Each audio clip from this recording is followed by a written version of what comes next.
We've made it to June 2020, we've made it to another setup tour as well. Welcome back to the TechBlock channel. If you're wondering what kind of things we even got in the setup in the first place, everything is linked over on the TechBlock website. Of course, we got all the PC specs, we got the entire gaming setup on the website, and we also have this beautiful RGB culture t-shirt, American Apparel. You can get it, link in the description down below. Apart from that though, this setup has got a lot of RGB. Yes, I'm sure you've noticed. Now the real reason you actually want an RGB gaming setup in the first place is so that you can basically have whatever color scheme you want at any point. Check this out, dude. We got green, we got red, we got RGB. What if you want a blue gaming setup theme, dude? Blue, white, red, it could look pretty cool. Boom, we got that too. This PC build, it used to look absolutely beautiful inside. Here's some B-roll footage of like how it used to look like before. And I guess we can throw in some B-roll footage of how it looks like now. And she ain't as pretty as she used to be. Unfortunately, Zotac asked for their 2080 Super back. So I sent them their card back and here we are with a beautiful 980 Ti. Okay, I can't call that card beautiful. There is no RGB.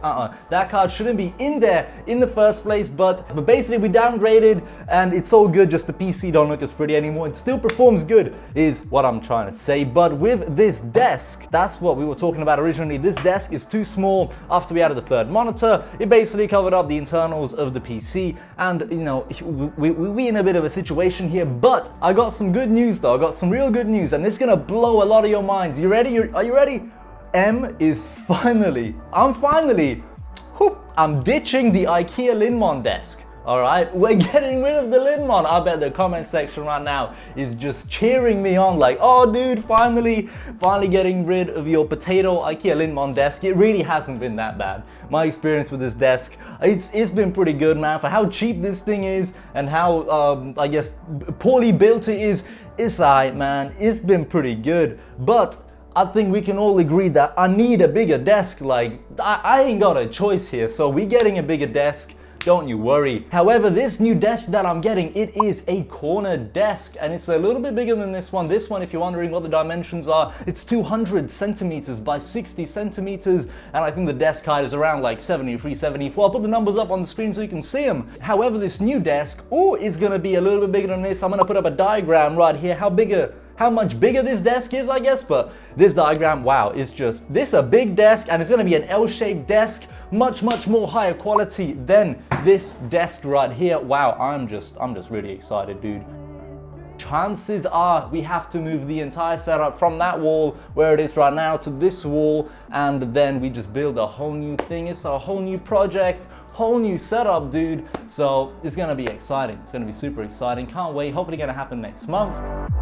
Alright, beginning with what I spend all my day sitting in. This is of course the GT Omega Element Series chair. It is just a beauty. Would you look at that? Wow, it's like super stealthy. There's hardly any branding on it. I'm not kidding. We got the contrast white stitching. Check out these memory foam pads that go on your armrests. This is actually a game changer. These are so soft. It just feels so nice to have like your arms resting on these. It's honestly one of the best features of the chair, but in general, it's so well built, man. It's high quality. Check out this headrest right here. The material, oh my lord, it's just beautiful, right? You can get this chair for 10% off. GT Omega, use code TechBlock. It's just the best, man. I love it, and trust me, if you get this chair, you're gonna love it too. As for the headphones that I use, we got the Razer Nari Ultimate wireless pair of headphones right here, and they are just amazing. We got their charger right here as well. That is retractable. Boom, attaches via a magnet. Oh, is that charging? Yes it is. And just check out this charger, dude. It is the sickest thing ever.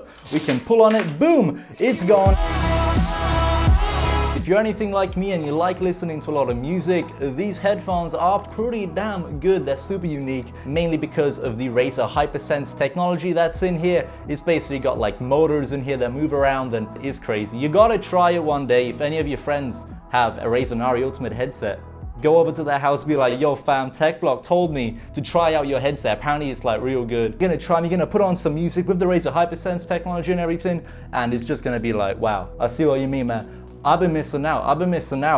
this is what I needed in my life. I just found it. Wow, Razer HyperSense is actually such a sick bit of tech. I really hope it makes it into future headsets because it's so cool, man. It's the only reason I've kept this headset. The only reason.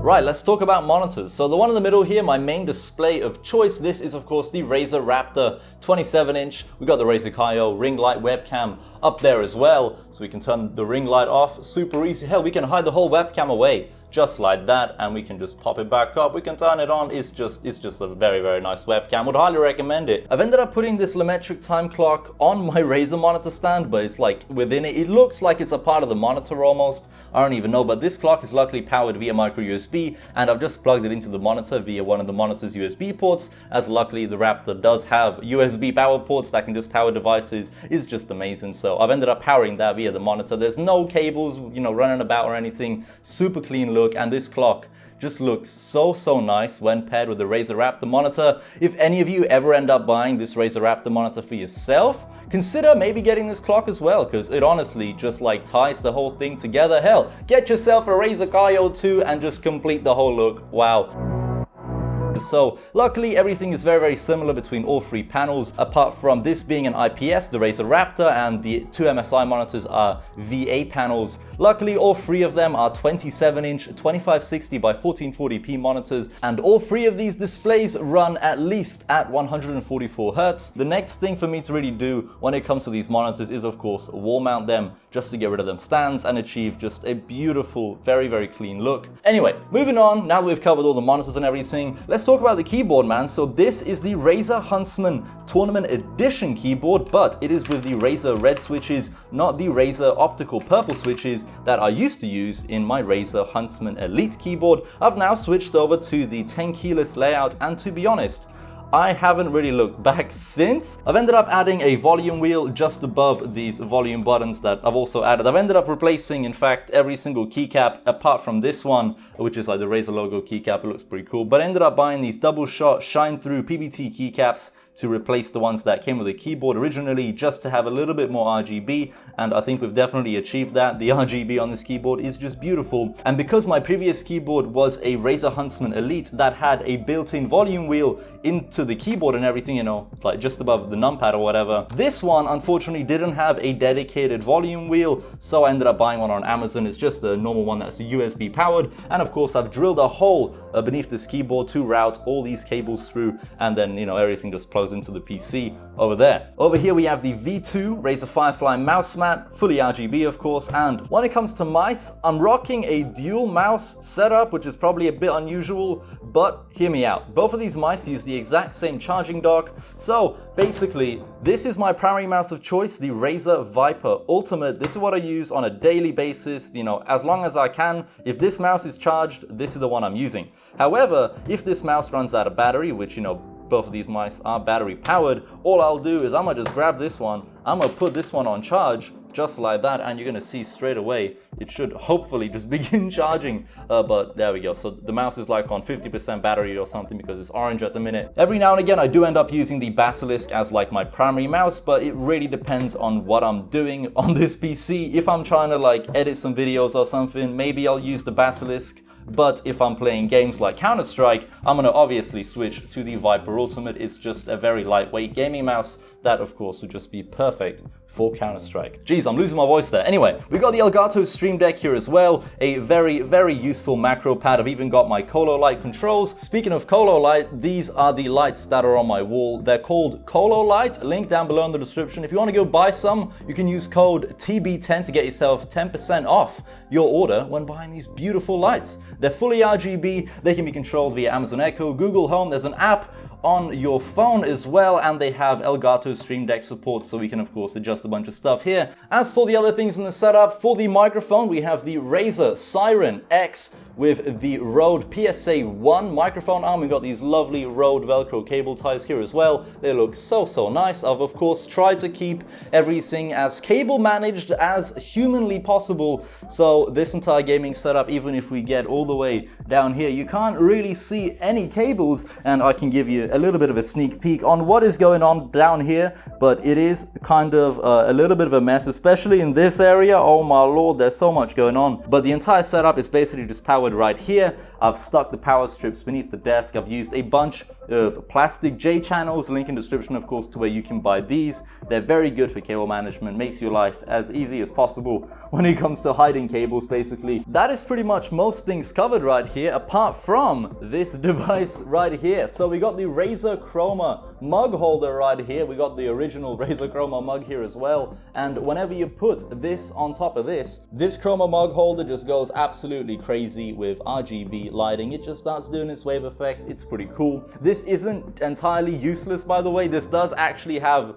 somewhat of a useful feature. You can configure it within Razer Synapse 2 to blink green every, let's say, 10 seconds to remind you to drink water, because I've got this filled up with water, and if this stays on top of this for more than 10 minutes, it's gonna start blinking green, telling me, hey bro, hydrate yourself. And if you're watching this video right now, make sure you hydrate yourself as well, you know. It's summer, it's probably really hot. Make sure you stay hydrated. You don't have to use a Razer Chroma mug, definitely not. You can use a normal glass of water. In fact, you could even put a normal glass of water on top of this Razer Chroma mug holder. It doesn't have to be the Razer Chroma mug holder. This is just like a pressure pad, you know. If you've ever played Minecraft, dude, this is basically a pressure pad with like RGB underneath. It's just so sick, dude, but that's basically what it is. You know, you can put whatever you want on there and it's gonna just become RGB. It's so sick. Anyway, the last thing to even talk about is of course this PC build and the specs that we are running inside of here. Well, you know the graphics card already. This is a 980 Ti at the moment. Hopefully it's not going to stay with me for very long though. We have a Deepcool Castle 360EX RGB liquid cooler cooling my AMD 2700X CPU. We got 32 gigabytes of RAM from Team Group, RGB LED cables from Leonell for the graphics card, as well as for my motherboard's 24-pin. When it comes to the fans that we're using in this PC build, I have a total of 9 of Leonell's Bora digital RGB, well, addressable RGB fans right here. And these are just absolutely beautiful, mainly because of the fact that they're like in this aluminum housing. They're really high quality, very well built, and pretty decently performing fans. I definitely don't have any problems in terms of cooling the hardware inside of this PC, but that's basically most of the specs. We have an RGB 1TB M.2 SSD over in there as well. Unfortunately, you can't really see it, but you can from this angle. We got an RGB SSD there from Team Group, but that's pretty much most of the build. But if we go over here, we got a bit more RGB, of course, because this case has just RGB underglow, and this is of course the Razer edition case.